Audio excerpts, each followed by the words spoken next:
Stick It to the Man, developed by Zoink Games, is a unique platform adventure taking place in a world of paper. No, not that world of paper. This one. Filled with strange denizens with detached heads, powerful stickers that can change the laws of reality, and a slightly twisted sense of humor, Stick It is a game that you may not play more than once, but also aren't likely to forget. But wait, Marcus, why are you reviewing a game that's been out since 2013? I hear ya.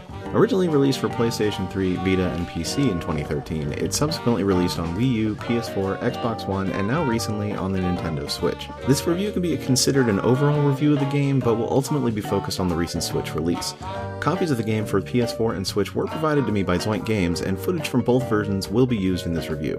Unless specified, however, the footage used is captured from the Switch version. Stick It to the Man starts you off in a bit of a bad situation.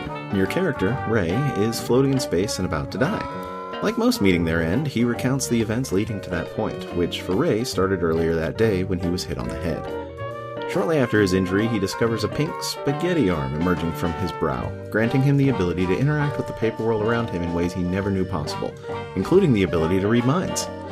Using his newfound abilities to discover their source, an alien named Ted, who is taking refuge in Ray's head for both safety and comfort, he ends up hunted down by the Man, the shady antagonist bent on capturing Ted to steal his powers for himself.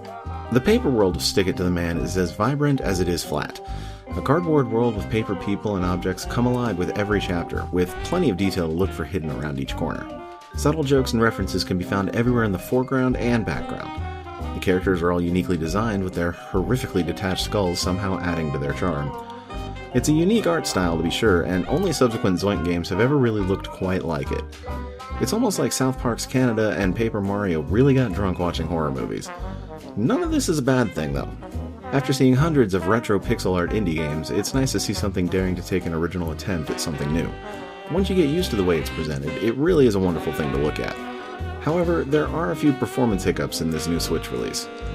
In the first chapter, there's some issues with the blur effect in the background, most notably in the opening scene with Ray's co-worker, Wally, and one specific spot in the background on Ray's walk home. Also, the Switch version doesn't have the dynamic shadows the other versions have, including the Wii U. I don't know if the change was made for aesthetic or performance issues, but if for the latter reason, it makes this port a little disappointing when compared to its predecessors.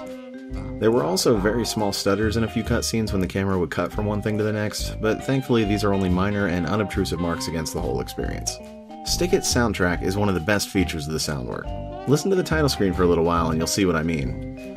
I woke up this morning with the sun down, shining in. I found my mind in a brown paper bag, but then... Once you get into the game, the soundtrack takes a jazzy vibe which suits each scene and will have you tapping your toes. If you really enjoy it, it's even available on Bandcamp with a pay-what-you-want cost. It doesn't include the title screen song though, so you'll have to stick around on the main menu to hear that. Sound effects are plentiful and detailed to the point that there are some you'll never notice without specifically listening for them, and they add a surprising amount of depth to the paper world and its inhabitants. The most common sounds you'll hear are the ripping and slapping of stickers, but other little pieces like Ray scratching his head or the subtle clatter of bones from a dream pirate were surprisingly pleasant to discover, adding another form of detail to pay attention to while playing. The voice acting in Stick It is crystal clear and well delivered, which is important for how much humor is implanted into the dialogue. Ironically, the voice work never sounds stiff like cardboard, and each voice actually fits the character connected to it. A good majority of dialogue is presented in the form of thought reading, and is just as vibrant as the regular dialogue. The thoughts also tend to be a majority of the dialogue that can be heard more than once. If you missed a joke or clue in a regularly spoken portion, you may not be able to hear it again, but most of the information you'll need to solve the puzzles can be reviewed in a thought. Any version of the game on a system with a speaker in the controller will play mind readings through the controller speaker, but those without will play them from the main output with the rest of the audio. The controls for the Switch version are fairly straightforward, but the game requires a full controller of some sort to be played properly. Whether this be a Pro controller or a set of Joy-Cons is entirely up to you, but there isn't a single Joy-Con support. Ray mostly moves left and right, and there are limited areas of inward and outward movement as well, sometimes necessary to navigate closer to a sticker needed. There's also plenty of jumping with minor platforming challenges. Mostly though, the gameplay uses the spaghetti arm to grab stickers, slap stickers, and read mines. It can also be used to grab pins for reaching otherwise out of reach areas. Reading mines can provide puzzle hints, release details about some characters you are interacting with, or produce stickers to rip and use for other parts of puzzles. Some of the most common you'll find are the Z stickers for putting enemy agents to sleep, or raise face to distract them while you slip by. Most others are all elements of puzzles you'll solve to make progress through each chapter, ranging from fire, targets, dead mice, famous mouths, and even precious memories. It gets a little weird, but each piece fits together and affects those around you, or sometimes even you directly, and it all helps you get one step further to completing your goal. The story experience of Stick It to the Man is a great one, but since each puzzle is solved in only one way, the game suffers from the same affliction many point-and-click adventure games suffer. Once you've played through it once, there's really nothing else. You know the answers, so any subsequent play experience is numbed by the lack of discovery. The first time through is hilarious and wonderful, I can attest to that, but it's hard to play again when you know all the answers. The chapter screen keeps track of the number of mines to read in each stage, but if you were properly exploring everything you could the first time through, there are most likely not many that were missed. With no DLC or direct sequels to speak of, Stick It doesn't have a lot of replay value.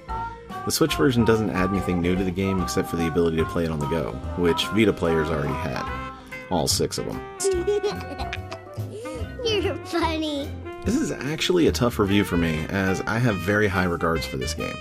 It was one of the first indie games that I ever purchased for Wii U, and some of the unique control presentation for that version was the reason I wanted it.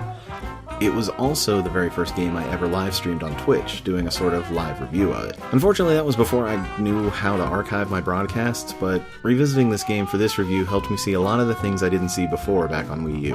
While Stick It to the Man is a gorgeously unique game with plenty of humor and interesting presentation, the game itself suffers from a very linear progression with very little replay value.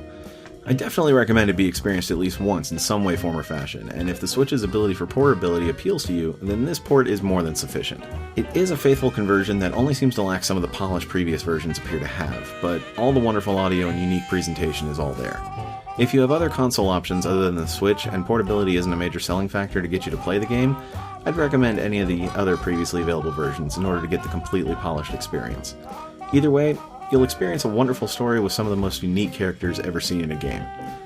Stick It to the Man for Nintendo Switch gets a 3.5 out of 5. Thank you for watching Raven Review. If you enjoyed this video, be sure to like, comment, subscribe, and share it around if you want to see more. Check out some other videos I've done here, and be sure to catch me on Twitch when I stream Monday through Saturday at 8 p.m. Follow me on Twitter at MarcusRaven86 for stream announcements and updates, and as always, thank you for playing, and I'll see you next game. Bye-bye!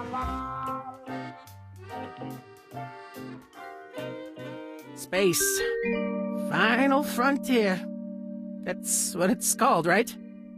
It's beautiful, endless.